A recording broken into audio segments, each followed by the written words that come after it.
Hi there. Are you thinking about potentially selling on Amazon's international marketplaces?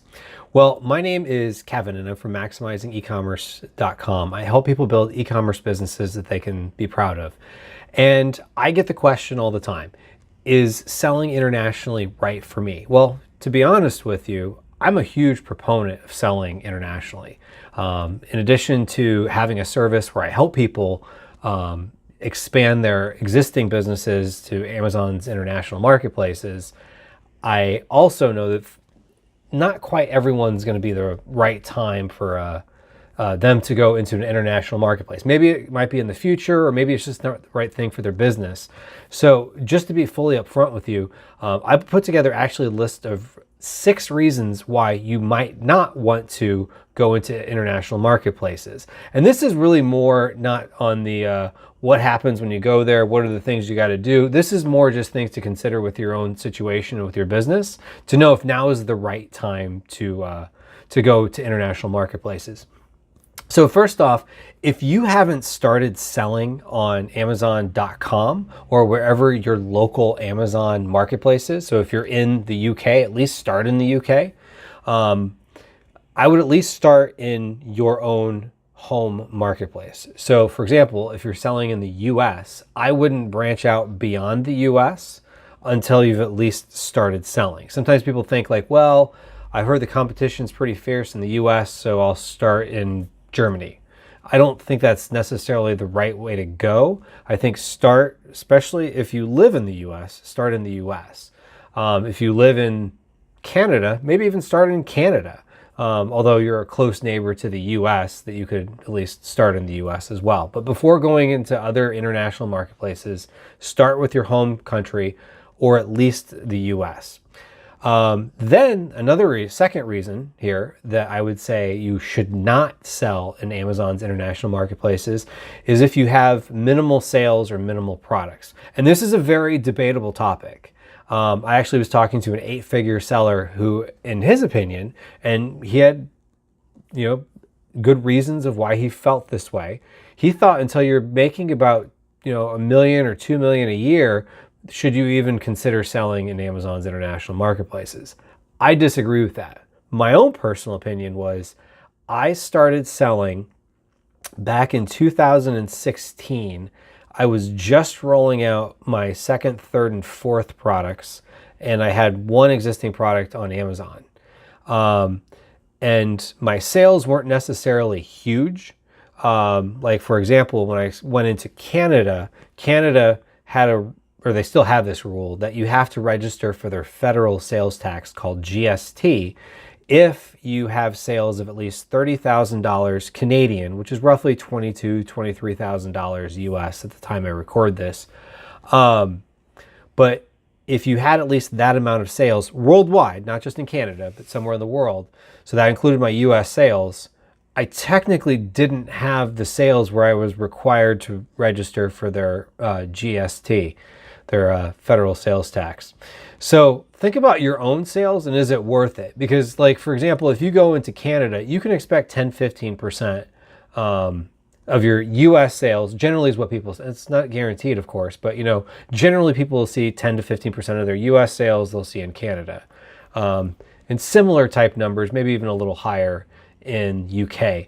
Now, the thing to think with that is 10 to 15% worth it? Now, I would say in a lot of cases it probably is. Like for me, starting off when I did, so if I was doing like 10, 15 sales a day when I first started selling in Canada, to get to the point of selling 1, 2, 3 a day in Canada, so I was selling 10 to 15 in the US, so I went to Canada, I was selling 1, 2, maybe 3 a day.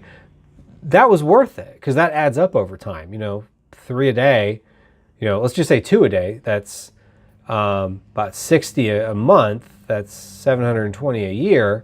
That's decent, especially for where I was at the time. But if you're selling, if you're just getting started and maybe you have like 1 or 2 products and combined you're doing 2, 3, 4, 5 sales a day, I would say it's not worth it. Focus on getting the US up and running before you start spending too much more time international marketplaces.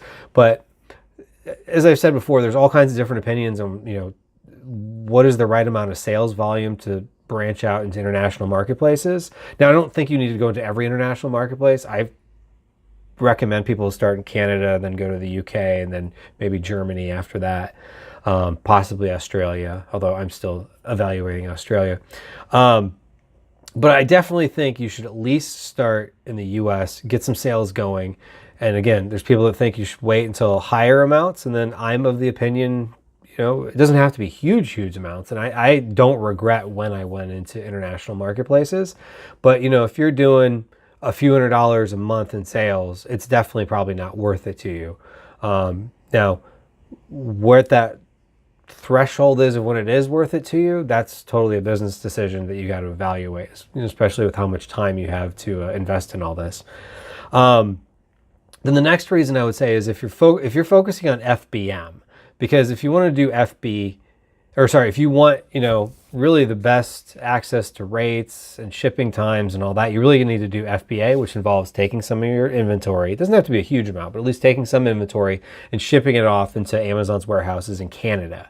And, because like in the US, people in Canada, or even in UK and other parts of Germany, they can get prime shipping. In fact, in the UK, it's crazy. Like, I was on this webinar that Amazon was hosting, and they actually offer, like, people can sometimes get products delivered to them the same day that the shipment came into the fulfillment center, which I just kind of was mind-blowing to me. So, like, if somebody lived in London and, like, let's say somewhere near London, there was a shipment arrived into a fulfillment center, a customer might actually have it delivered to them that day, which I wasn't sure if it was 100% all the time, but it was just kind of blowing my mind that was even possible logistically.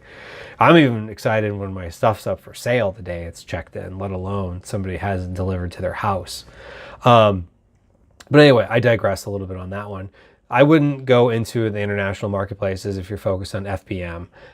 I've seen people have strategies where they price super high, and it's almost like they must be drop shipping, and if they buy something on the US and sell internationally.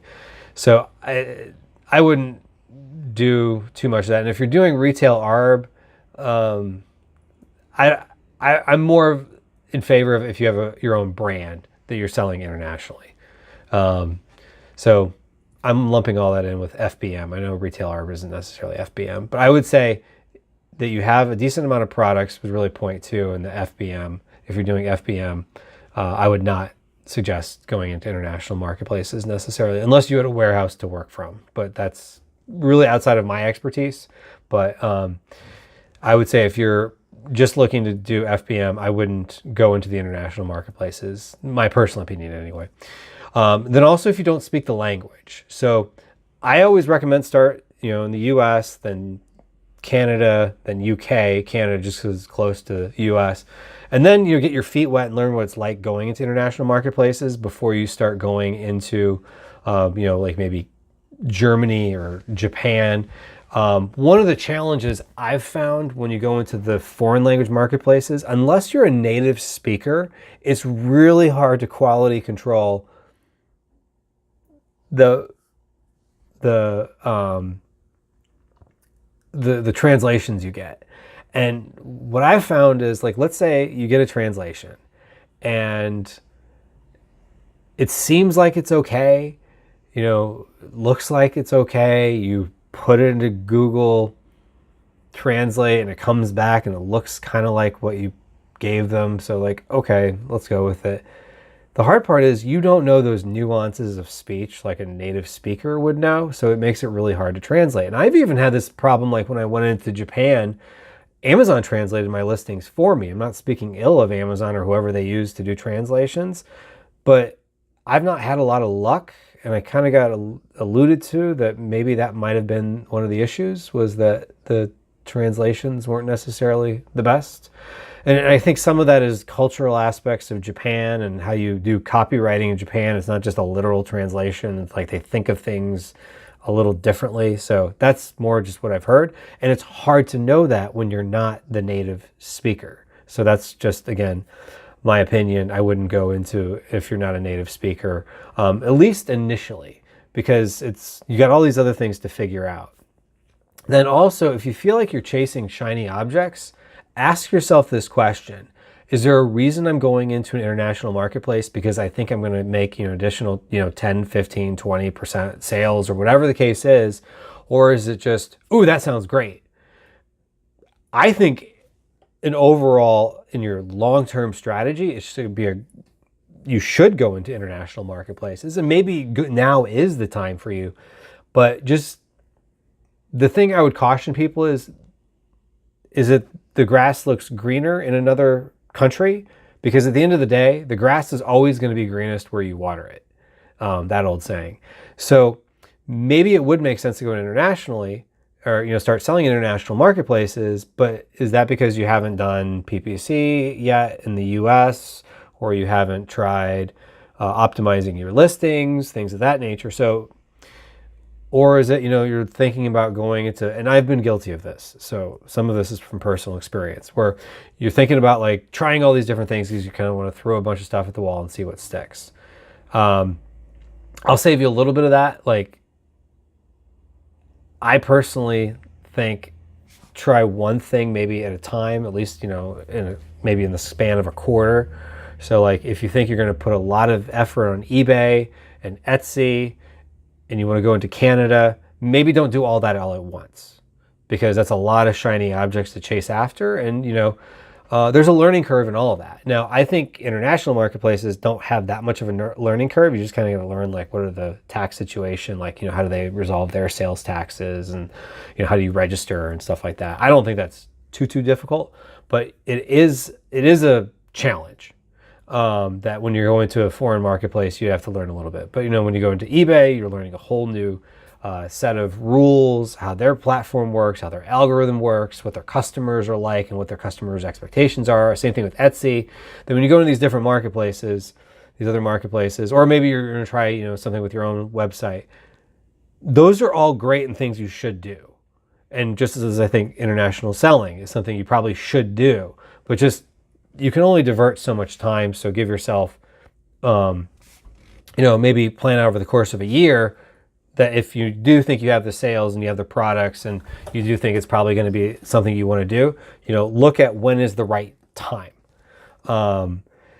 And then, because, if you're just chasing all the shiny objects and you feel like you're just chasing after these butterflies all over the place, chances are you're not going to catch the butterflies because your attention keeps getting diverted in all these different ways. So get one thing up and running and then go to the next. And maybe it is going international, and then maybe it's eBay, or maybe it is eBay and then go international. I mean, it just depends on you and your own situation. The next, if you just don't have the time to figure it out, I get that one.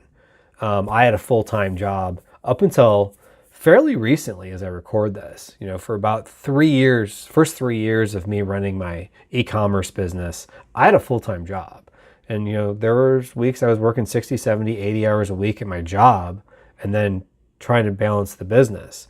So it's a lot to figure out. Now, the thing I do like about selling internationally is that it becomes another, I don't want to say cash flow machine. That sounds kind of spammy, internet markety, but I do think it becomes a source of recurring revenue for your business, because you're really just feeding it more inventory once you figure out like what it looks like, as far as what the sales are going to look like for your particular products and whatnot.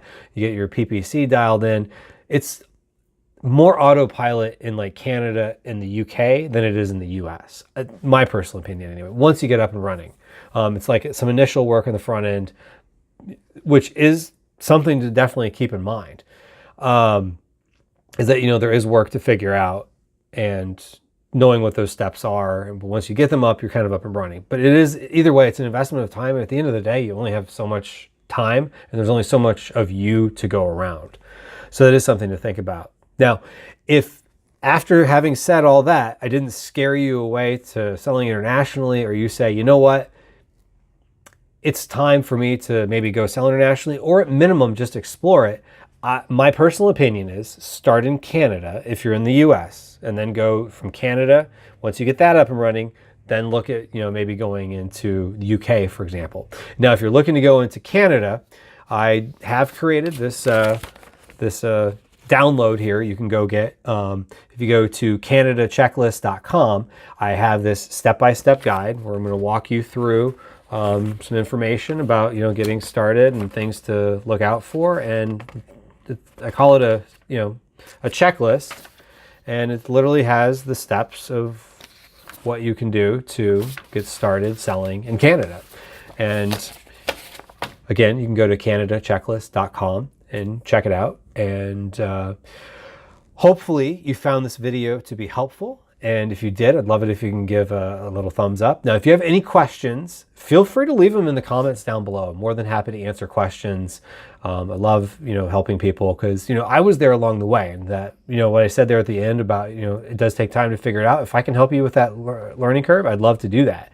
If you have any future videos you'd like me to do, feel free to leave that in a comment down below. I'd be more than happy to consider that. I'm getting some requests from people with questions they'd like me to answer. I'd be more than happy to do that for you, or at least consider it for you. Can't guarantee everyone's videos that they like to get done, but at least they'll, consider it. So again, hopefully you found this video to be helpful. If you're not subscribed to this channel, please, please, please consider subscribing. More than anything, thanks for watching this, and I wish you the best of luck on your e-commerce journey as you grow your business ahead. Take care. Bye-bye.